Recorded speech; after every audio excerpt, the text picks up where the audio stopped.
दिल्ली में एक युवती के साथ निर्भया जैसी वारदात को अंजाम दिया गया है। देश की राजधानी दिल्ली में एक बार फिर शर्मसार करने वाली घटना घटी है। उत्तर पूर्वी दिल्ली में गैंगरेप की वारदात को अंजाम दिया गया है। आज की ये दरिंदगी की कहानी आपको हैरान और परेशान कर सकती है।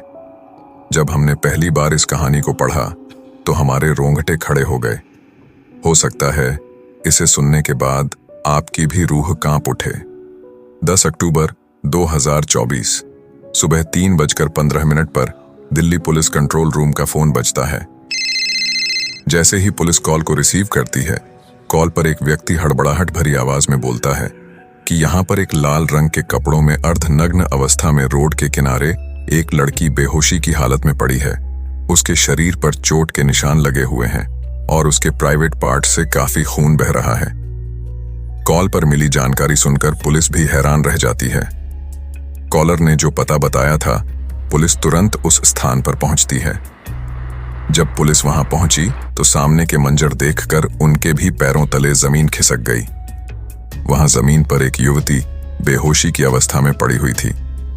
पुलिस ने बिना देर किए लड़की को उठाया तो पता चला कि उसके प्राइवेट पार्ट से बहुत ज्यादा ब्लीडिंग हो रही थी और उसके शरीर पर कुछ चोट के निशान भी थे।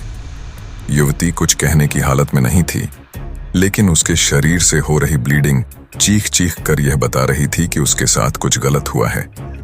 युवती की हालत गंभीर देख पुलिस फौरन उसे अस्पताल लेकर पहुंची।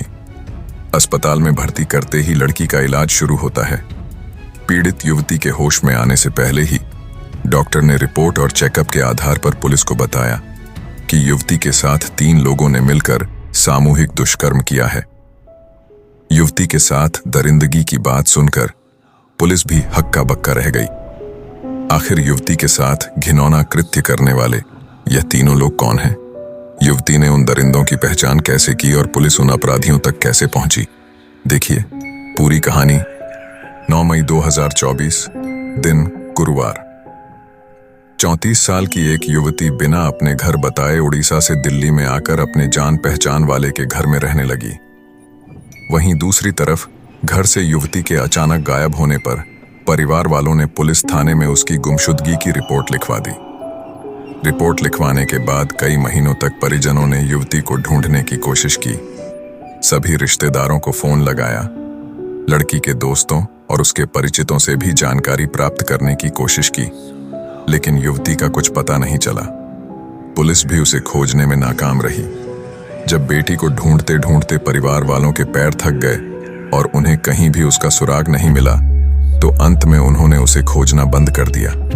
उधर युवती ने भी घर छोड़ने के बाद कभी परिवार वालों से बात नहीं की। 34 साल की यह युवती समाज सेवा में करीब 8 साल से सेवा दे रही थी और उसने भुवनेश्वर की एक यूनिवर्सिटी से सामाजिक कार्य में मास्टर किया था। साथ ही वह एड्स, HIV और स्वच्छता जागरूकता जैसे मिशनों का भी हिस्सा रही है।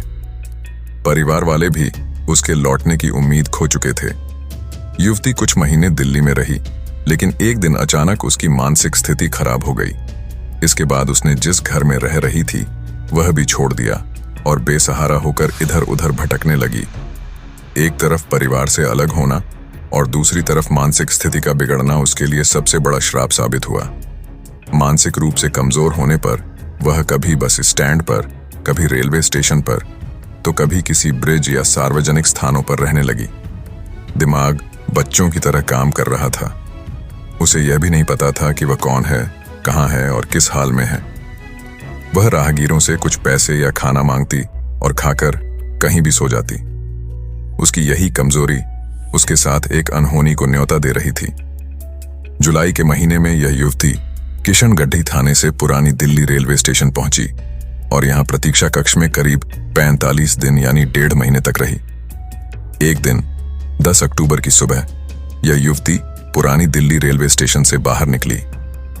रेलवे स्टेशन से बाहर आने के बाद उसने कई ऑटो बदलकर ईटीओ पहुंची और यहां से पैदल पैदल कश्मीरी गेट बस स्टैंड की ओर बढ़ी। ईटीओ तक उसने करीब 8 से 10 ऑटो बदले, लेकिन उसके पास पैसे नहीं थे। जब भी ऑटो चालक पैसे मांगता और वह पैसे नहीं देती तो उसे ऑटो वाला तुरंत ही नीचे उतार देता। पुरानी दिल्ली से करीब 17 किलोमीटर की दूरी पर सराय काले खान नामक एक जगह पड़ती है। इसी जगह पर एक कबाड़ी की छोटी सी दुकान है जिसके संचालक का नाम प्रमोद है। प्रमोद शराब का आदी है। वह हर रोज की तरह अपनी दुकान का सामान समेट रहा था। उस दिन उसने बहुत ज्यादा शराब पी रखी थी। शराब के नशे में टल्ली होकर जब वह अपनी दुकान बंद करके अपने घर की ओर जा रहा था, तभी अचानक उसकी नजर थोड़ी ही दूरी पर बैठी एक महिला पर पड़ी। महिला अकेली थी और उसने लाल रंग का कुर्ता पहन रखा था। शराब के नशे में प्रमोद थोड़ी देर खड़े होकर महिला को देखता रहा। महिला को ध्यान से देखने के बाद उसे महसूस हुआ कि महिला मानसिक रूप से कमजोर है और उसके आसपास भी कोई नहीं है। प्रमोद ने उसकी इस कमजोरी का फायदा उठाने की सोची। शराब के नशे में उसकी हैवानियत जाग गई और उसने तुरंत ही एक ऐसा फैसला लिया जिससे युवती की रूह तक कांप गई। प्रमोद युवती के पास गया और उससे बातचीत की। उसके पास जाकर उसे विश्वास हो गया कि महिला वाकई में मानसिक रूप से कमजोर है और यही कमजोरी मानो प्रमोद के लिए ताकत बन गई। पल भर में ही प्रमोद इंसान से शैतान बन गया। युवती इस बात से अनजान थी कि आज की रात उसके लिए एक भयानक सपने में बदलने वाली है। प्रमोद ने युवती को बहला फुसलाकर सुनसान झाड़ियों में ले गया। झाड़ियों में ले जाने के बाद शुरू हुआ दरिंदगी का गंदा खेल। प्रमोद ने लाचार युवती के साथ सुनसान जगह पर दुष्कर्म की घटना को अंजाम दिया। जब प्रमोद युवती की आबरू लूट रहा था, तभी वहां एक शख्स आ पहुंचा जिसका नाम शमशुल था। शमशुल इलाके का जाना पहचाना भिखारी है। उसके पैर कमजोर हैं और वह विकलांग है। उसने जब प्रमोद को युवती के साथ हवस का गंदा खेल खेलते देखा तो उससे रहा नहीं गया और सामने का मंजर देखकर उसके मन में भी हवस का शैतान जाग उठा। फिर दोनों ने मिलकर महिला की कमजोरी का फायदा उठाया और सुनसान जगह पर बलात्कार की घटना को अंजाम दिया। हैवानियत की हदें यहीं नहीं रुकी। रात ढलती जा रही थी, लेकिन दोनों दरिंदे महिला की आबरू को बारी बारी से लूट रहे थे। दोनों को महिला की परेशानी की बिल्कुल भी परवाह नहीं थी। अपनी हवस की आग बुझाने के लिए वे अंधे हो चुके थे। भिखारी और कबाड़ी महिला की इज्जत तार तार कर ही रहे थे कि तभी उस सुनसान इलाके से प्रभु महोत नाम का एक ऑटो चालक गुजर रहा था। ऑटो चालक भी शराब के नशे में था। जब उसने महिला की चीखें सुनी तो पहले तो वह डर गया, लेकिन बाद में वह उस जगह पर पहुंच गया जहां भिखारी और कबाड़ी महिला की आबरू लूट रहे थे। दोनों को देखकर उसके भी मन में घिनौने इरादे आ गए। फिर वह भी इस दरिंदगी के खेल में शामिल हो गया और बिना किसी सोच विचार के दोनों के साथ मिलकर सामूहिक बलात्कार को अंजाम दे डाला।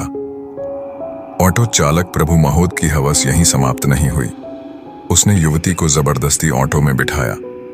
कमजोर युवती चाहकर भी उसका विरोध न कर सकी, क्योंकि वह विरोध करने की हालत में नहीं थी। ऑटो में बिठाने के बाद ऑटो चालक उसे फिर से एक सुनसान जगह पर ले गया और वहां भी उसने दोबारा से युवती के साथ गंदा काम किया। युवती के साथ हैवानियत करने के बाद ऑटो चालक ने ऑटो को सराय काले खान की ओर मोड़ दिया और महिला को सड़क के किनारे फेंक कर चला गया। सुबह के करीब 3 बजे इस सड़क से भारतीय सेना का एक रिटायर्ड जवान गुजर रहा था। रिटायर्ड जवान की नजर सड़क के किनारे पड़ी उस युवती पर पड़ी। 3:15 पर दिल्ली पुलिस कंट्रोल रूम के पीसीआर में उस जवान ने फोन किया और बताया कि यहां एक युवती अर्धनग्न अवस्था में सड़क के किनारे गंभीर हालत में पड़ी है और उसके प्राइवेट पार्ट से काफी खून बह रहा है। कॉलर की बात सुनकर पुलिस तुरंत उस स्थान पर पहुंची। मौके पर पहुंचकर पुलिस ने देखा कि लाल रंग के कपड़ों में एक युवती अर्धनग्न हालत में है। पुलिस ने बिना किसी देरी के युवती को तुरंत एम्स अस्पताल में इलाज के लिए भेज दिया। अस्पताल में भर्ती होने के बाद युवती कुछ बताने की स्थिति में नहीं थी, लेकिन उसकी हालत देखकर पुलिस समझ गई कि युवती के साथ दुष्कर्म हुआ है। पुलिस मामले को सुलझाने के लिए बेचैन थी कि आखिर उस रात युवती के साथ हुआ क्या। इसके लिए पुलिस ने एक महिला सिपाही संगीता को नर्स बनाकर युवती की देखभाल के लिए अस्पताल में लगाया। महिला सिपाही जब नर्स बनकर युवती के पास पहुंची तो कुछ ही घंटे में युवती को होश आ गया और उसने अपने टूटे फूटे शब्दों में उस रात हुई दरिंदगी का खुलासा किया। युवती ने बताया कि 3 लोग, गलत बात, एक विकलांग।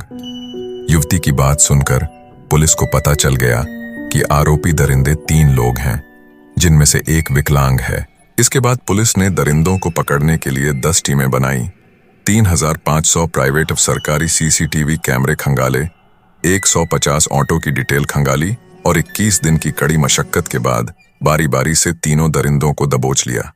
जैसे ही यह मामला मीडिया में आया, लोगों को निर्भया केस याद आ गया और यह खबर तेजी से फैल गई। पुलिस ने भिखारी, कबाड़ी और ऑटो चालक सहित ऑटो को जब्त कर लिया है। जिन दरिंदों ने युवती के साथ ये घिनौना काम किया, उन्हें क्या सजा मिलनी चाहिए? आपकी राय हमें कमेंट में जरूर बताएं। जय हिंद, वंदे मातरम।